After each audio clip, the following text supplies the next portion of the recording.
Assalamualaikum warahmatullahi wabarakatuh. Ya, COVID-19 belum berakhir. Ya.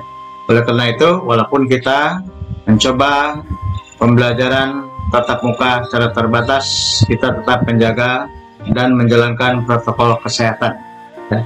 Supaya kita tetap dalam keadaan sehat dan walafiat, sehingga suatu saat juga kita tetap belajar secara daring. Ya, semangat terus. Kita lanjutkan dengan materi larutan elektrolit dan non elektrolit, tentunya untuk FAT 2 ya. Dan juga kita ingat dalam menyongsong implementasi kurikulum 2022 atau disebut juga dengan kurikulum paradigma baru ya, maka kita membiasakan dengan yang disebut penugasan proyek ya, atau penilaian keterampilan proyek.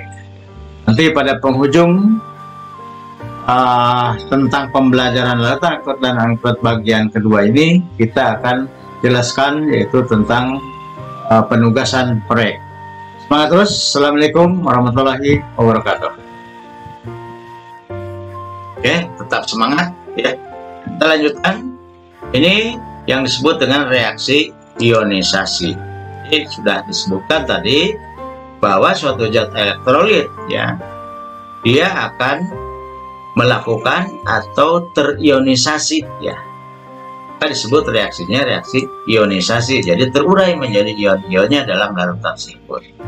Sebagai contoh, ini untuk larutan garam, reaksi ionisasinya ya, kita tahu kan garam dapur itu rumusnya NaCl ya.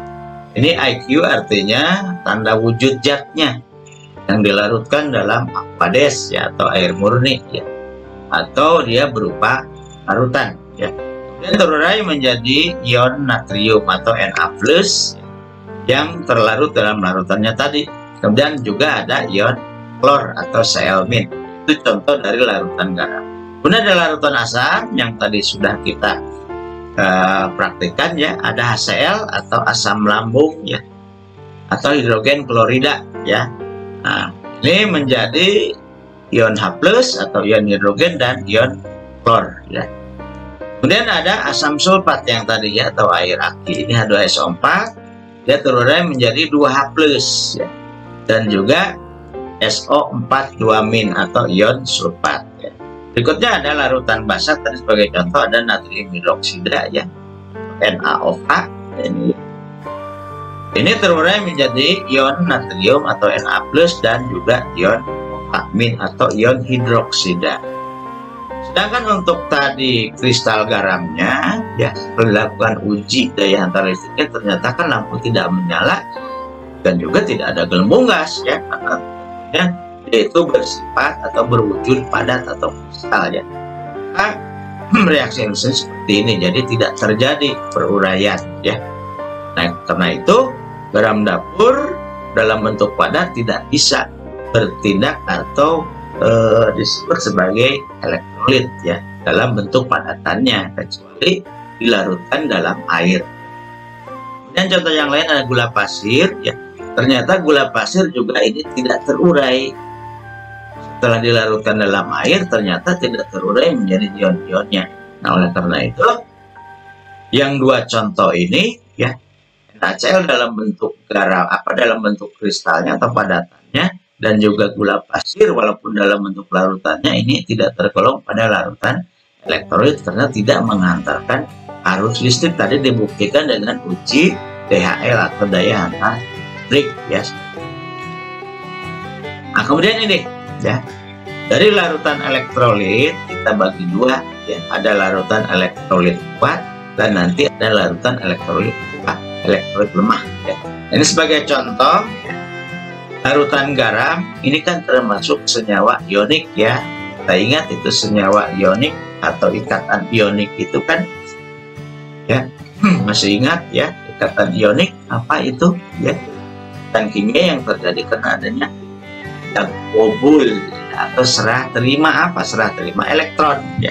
Jadi dengan syarat ada yang menyerahkan dan menerima elektron, nah, seperti itu. Kalau yang lupa silakan dipelajari kembali ya. Ini sebagai contoh ya, NaCl garam dapur dalam larutannya ini akan terurai menjadi Na+ dan juga Cl-. Nah, ini termasuk senyawa ionik. Ini termasuk elektrolit yang kuat ya, karena tadi lampunya menyala dan juga ada gelembung gas ya pada elektrodanya. Kemudian ada natrium sulfat. Ini juga contoh garam ya, yang garamnya ini hampir sama ya dengan garam NaCl, cuman beda tentunya. Kalau ini NaCl rasanya asin, mungkin natrium sulfat tidak ya. Ini menghasilkan 2 ion natrium dan juga ion sulfat. Ini. Kemudian adalah larutan asam. Ini termasuk rata-rata senyawanya berikatan kovalen ya. Contoh ada asam lambung tadi HCl ya. Ini akan menghasilkan ion H+ dan juga ion Cl. Ini termasuk elektrolit kuat ya. Karena tadi dibuktikan dengan nyala lampu yang terang dan juga ada gelembung gas pada elektrodanya. Contoh lain untuk larutan asam yang bersifat elektrolit kuat, ini ada asam sulfat ya. Ini terurai menjadi 2 ion H+ dan juga ion sulfat ya, atau SO4 2-. Kemudian ada larutan basa, ini juga mungkin termasuk senyawa kovalen ya. Contohnya tadi ada NaOH atau natrium hidroksida ya. Ini terurai menjadi Na+ atau ion natrium dan ion hidroksida atau OH-.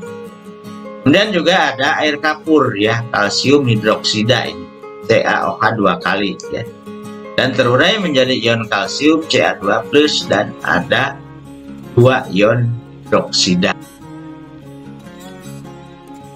Kemudian tadi ada elektrolit kuat, kemudian ada elektrolit lemah.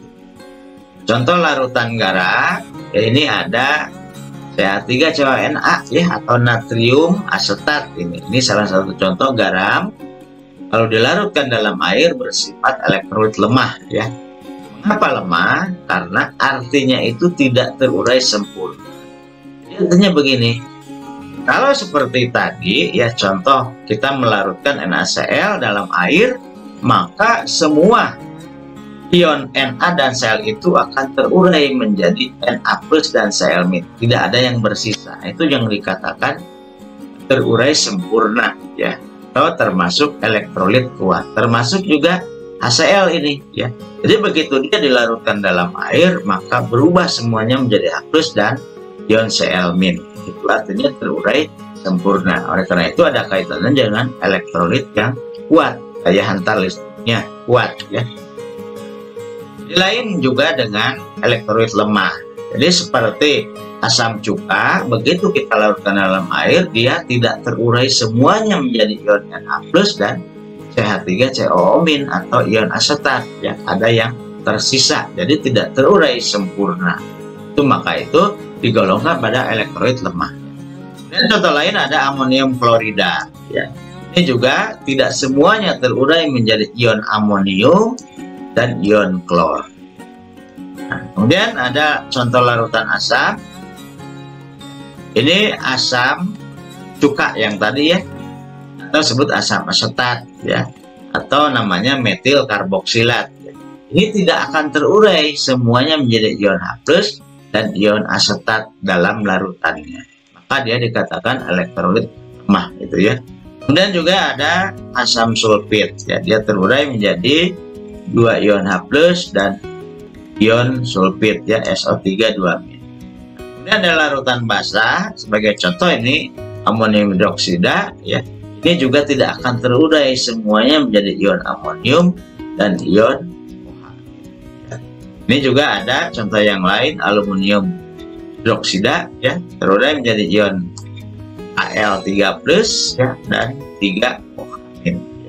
Itulah bedanya dari larutan elektrolit kuat dengan elektrolit lemah ya. Jadi elektrolit kuat itu terurai sempurna ya, terurai menjadi ion-ionnya dalam larutan tersebut, sehingga dia bisa mengantarkan arus listrik juga dengan kuat, yang diidentifikasikan itu yang kita lihat dengan adanya lampu menyala ya, bisa terang, bisa redup, dan juga ada gelembung-gelembung. Sedangkan elektrolit lemah itu tidak terurai sempurna menjadi ion-ionnya, sehingga dalam menghantarkan arus listrik juga lemah. Jadi dapat ditunjukkan mungkin saja lampunya menyala redup atau bahkan tidak menyala, tetapi juga ada yang namanya gelembung-gelembung gas walaupun hanya sedikit, ya, seperti itu, ya. Kemudian sebelum membahas keperanan larutan elektrolit, ya, kita juga akan jelaskan tentang larutan non elektrolit, ya. Jadi larutan non elektrolit itu sebetulnya larutan yang tidak dapat menghantarkan arus listrik, ya. Sebagai contoh tadi sudah dijelaskan, contohnya adalah larutan gula pasir. Nah, ini. Di larutan gula pasir itu tidak terurai menjadi ionnya, sehingga dia tidak bisa menghantarkan arus listrik, maka termasuk dia larutan non elektrolit, ya. Termasuk juga garam. Kalau dia tidak dilarutkan dalam air kan tidak akan menghasilkan ionnya, maka kristal garam ini termasuk juga non elektrolit. Contoh larutan dalam non elektrolit yang lain, misalnya larutan alkohol atau air murni, ya, karena air murni itu kan air yang tidak tercampur atau tidak terkontaminasi dengan zat yang lain. Oke, kita lanjutkan kemudian dengan peranan larutan elektrolit, ya.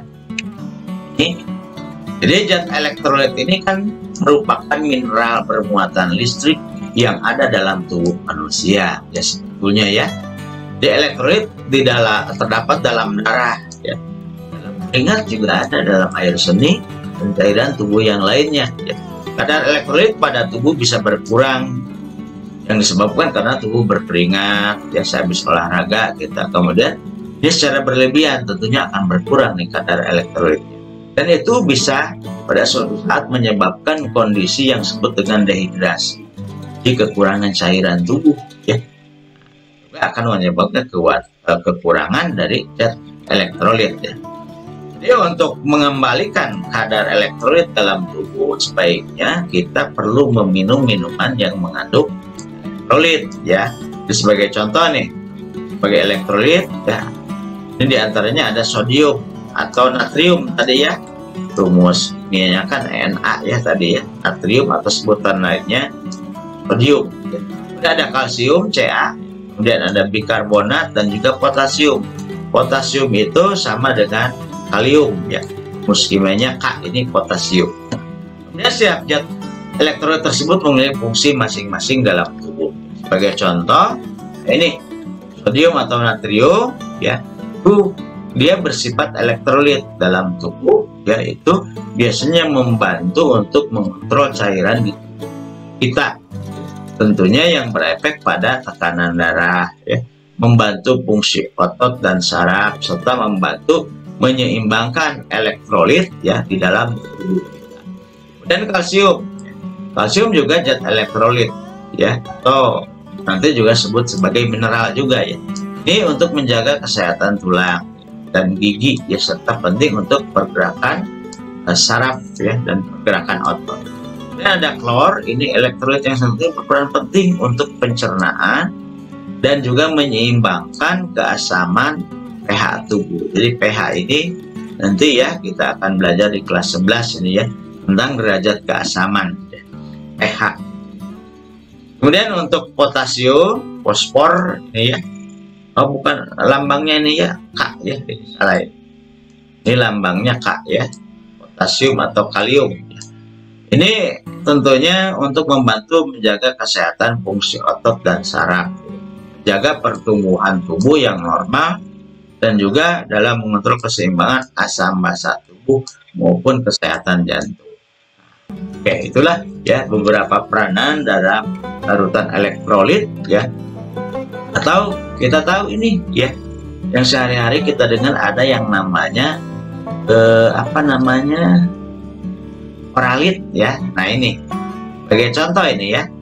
Jadi oralit itu dapat dibuat campuran dari 1 liter air jernih misalnya, ya, dengan 6 sendok teh gula pasir dan setengah sendok teh garam. Ini kalau kita akan membuat 1 liter, ya, tapi jangan terlalu banyak. Kalau kita di rumah 12 air biasanya 220 ml, sudah cukup menuangkan ya satu ujung sendok garam dan 1 sendok makan gula pasir yang masukkan dalam 220 atau 1 gelas air ya, dan kita aduk ya. Itu sudah jadi untuk mengganti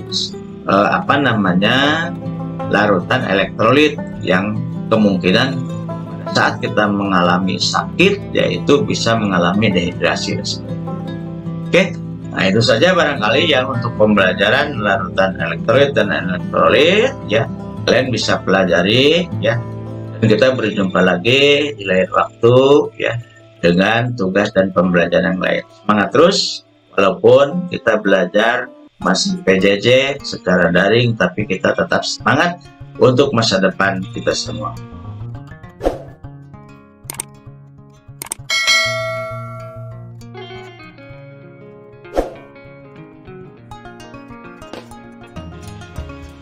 Nah, setelah kita mempelajari materi tentang larutan elektrolit dan juga larutan non elektrolit ya, maka untuk penugasan proyek ya pada pembelajaran tersebut, nah, saya akan jelaskan. Ini adalah penugasan untuk penilaian keterampilan proyek tentang larutan elektrolit dan non elektrolit ya. Jadi buatlah kelompok penelitian, satu kelompok beranggotakan ini 5 orang. Kemudian rancanglah alat uji daya hantar listrik atau sering disebut dengan uji DHL ya, oleh setiap kelompok. Kemudian juga ujilah daya hantar listrik dari beberapa larutan baik berikut ya.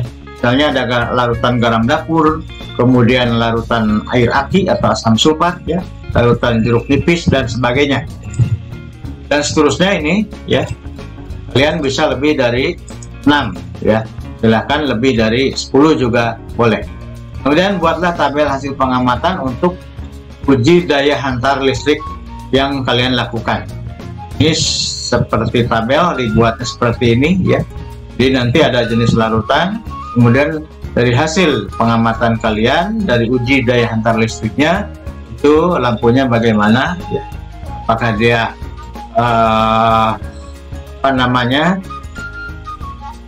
terang nyalanya atau redup ya. Kemudian juga apakah ada gelembung gas atau tidak dari berbagai jenis larutan yang kalian uji cobakan ya. Nah seperti itu. Kemudian juga ya, ini ada rubrik ya untuk penilaian proyek. Jadi ini kita melakukan pada kompetensi dasar ya. Ini untuk pengetahuannya itu menganalisis sifat larutan elektrolit dan non elektrolit itu berdasarkan daya hantar listriknya. Nah, kemudian juga keterampilannya nih tentunya kalian merancang, melakukan dan juga menyimpulkan ya, serta menyajikan hasil percobaan ini untuk mengetahui sifat larutan elektrolit dan non elektrolit tersebut. Kemudian juga ini ada kalian perlu ketahui untuk kriteria penilaiannya, yaitu berupa skor ya. Jadi misalnya aspek yang dinilai ini dari persiapan pengetahuan ini mengetahui ciri-ciri larutan elektrolit dan non elektrolit. Ini ya tentu yang kalian sudah pelajari dari materi ataupun video pembelajaran pada 4 bagian atau bagian 1 ya.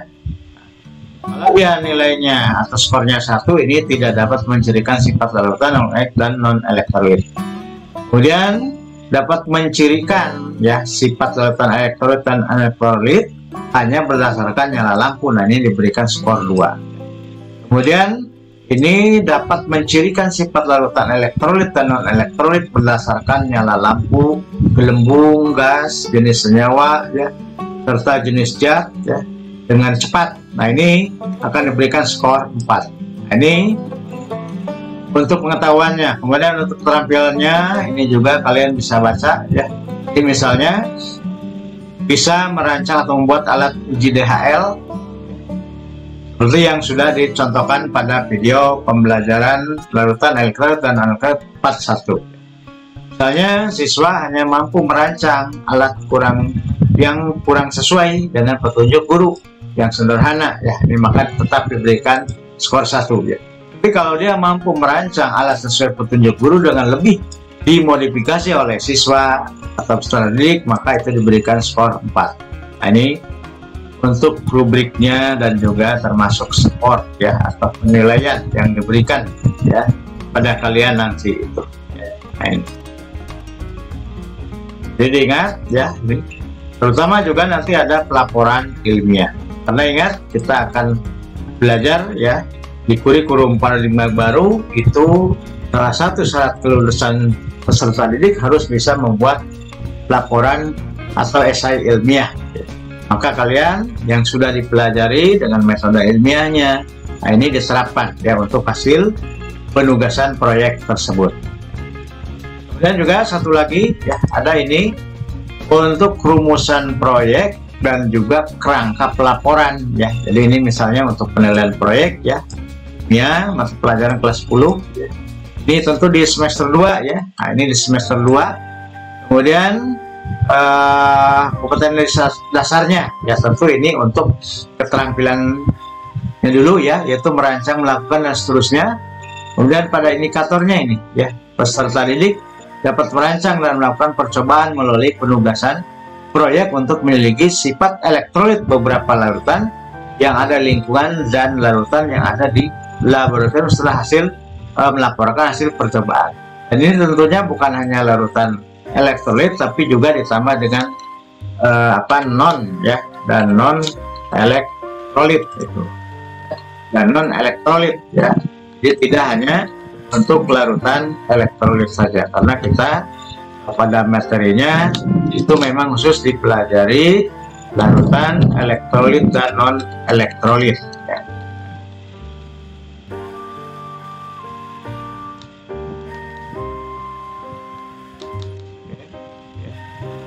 Ini yang ada tentunya di lingkungan, aslinya di rumah kalian dan juga nanti ada di laboratorium ya. Kemudian untuk rumusan penugasan proyeknya itu tentu ya, yang pertama lakukan penelitian tentang lautan elektrolit dan non elektrolit melalui uji daya hantar listrik, termasuk juga nanti sifat-sifatnya ya. Kemudian rancanglah alat uji daya hantar listrik ya. Kemudian buat prosedur atau cara kerja, itu bagaimana cara menguji setiap jenis larutan yang kalian uji daya hantar listriknya. Kemudian penugasan ini dikumpulkan ya nanti melalui alamat atau surel ataupun secara PTM ya pada gurunya ya. Ini biasanya ditugaskan selama kurun waktu 1-2 minggu setelah penugasan diberikan ya. Dan juga yang terpenting ini adalah kalian belajar membuat pelaporan ya. Tentunya sistematikanya itu seperti di bawah ini ya. Dan jangan lupa nanti juga untuk kelengkapan data itu kalian masukkan beberapa foto atau gambar ya, hasil dari penugasan proyek tersebut. Nah, ini biasanya untuk kerangka pelaporan ya, tentu ada cover pelaporan, kemudian juga judul dan identitas ya, kata pengantar, daftar isi, kemudian ada bab 1 tentang pendahuluan, ini berisi biasanya latar belakang ya, kemudian ada perumusan masalahnya apa, tujuannya apa ya, kemudian juga ada bab 2 tentang landasan teori ya, ini ada pengertian larutan misalnya, kemudian pengertian larutan elektrolit dan non elektrolit ya, dan seterusnya. Dan kemudian ada metode penelitiannya, tentu kalian ini apakah nanti secara praktik ya, artinya kalian melakukan praktikum dengan uji daya hantar listrik. Dan juga ada sumber pengumpulan data dan teknik ini. Artinya teknik pengumpulan data itu melalui metode praktikum ya. Kemudian bab 4 ini analisis data.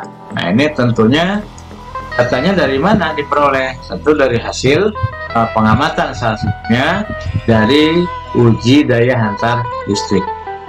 Dan bab 5 ini tentang kesimpulan ya. Di kesimpulannya apa ini? Termasuk jenis-jenis elektrolit atau non elektrolit ya yang kalian uji. Nah, seperti itu.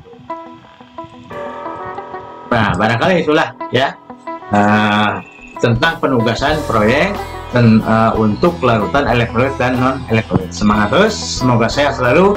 Assalamualaikum warahmatullahi wabarakatuh.